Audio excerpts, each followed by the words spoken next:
रब्बना इरहम लना या लिपस्टिक लगाना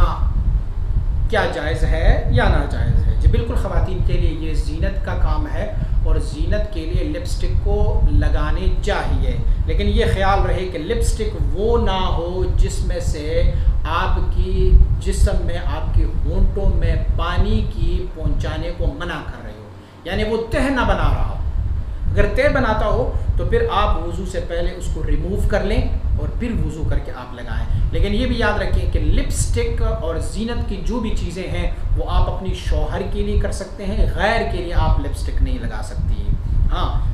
कोई खातून ये कह रही है कि मेरी होंठों में मसला है, होंठ फट जाते हैं या उसके अलावा उसको कोई तकलीफ़ है तो मैं इसी वजह से लिपस्टिक लगाती हूँ, तो उनका मुतबादिल भी है, जैसे हम और आप चिपस्टिक कहते हैं, जो बग़ैर कलर के होते हैं वो लगा सकती है अगर आम महज़र में वो जाना चाहती हैं। लेकिन अगर वो बाज़ार वगैरह और किसी दूसरे गैर मुहर्रिम के सामने जाते हुए लिपस्टिक लगाएगी तो ये ज़ीनत गैरों की दिखाने के लिए, और गैरों की दिखाने के लिए ज़ीनत ममनू है। हाँ, अपनी शौहर के लिए आप लिपस्टिक लगा सकती हो, और अगर वो लिपस्टिक ऐसा हो कि जैसे आप